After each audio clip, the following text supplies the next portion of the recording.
Joel, ano tong nabalitaan ko? Itong sinumbong ng Tia Elena mo, na binabastos mo daw siya. Tandaan mo, asawa ko ang Tia Elena mo. Pag binastos mo siya, ako na rin ang binastos mo!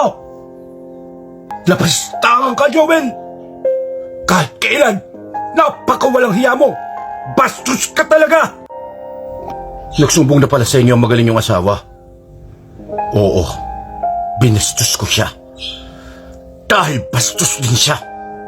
Anong ibig mong sabihin? Hindi ka pagsasalitaan ng Tia Elena mo kung hindi mo siya binastos! Binastos niya ang nanay ko. Pihay niya na maruming babae. Totoo naman ang sinasabi ng Tia Elena mo na ang iyong ina ay isang maruming babae. Iniputan ako ng nanay mo. Kung ako sa'yo, kakalimutan ko na ang nanay mo. Dahil marumi siya, hindi siya karapat-dapat na tawaging ina. Humingi ka ng tawad sa Tia Elena mo. Ngayon din! Oo, naging maruming babae ang nanay ko. Bakit siya naging maruming babae? Nang dahil sa'yo, pinabayaan mo kami. Nang dahil dyan sa babaeng yan, pilitan ng nanay ko na magbenta ng kanyang katawan para lang mabuhay ako. Sinakripisyo niya ang kanyang moral, ang kanyang dignidad. Napilitan niyang gawin yun. Dahil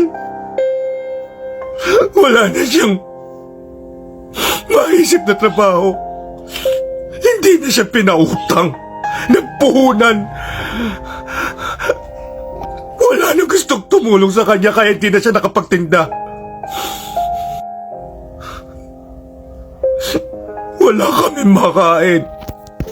Kaya natuto siya kumapi sa patalim. Ikaw ang dahilan. Dahil mayaman lang yung Lena mo, sumama ka sa kanya. Binabayaan mo kami. Hanggang namatay si Inay sa isang malubhang karamdaman. Dahil di niya na nakayanan lahat. Oo, marami ang nanay ko. Pero dahil sa kagagawan mo, ikaw lahat ang may kasalanan. Hindi ako hingi ng tawad dyan sa asawa mo. Kung maruming babae ang nanay ko, higit siyang marumi. Dahil sinira niya ang pamilya ko. Inagaw ka niya sa amin. Tira siya ng pamilya. Higit sa lahat, mas masama ka. Dahil inabandon mo kami. Pinabayaan mo pamilya mo.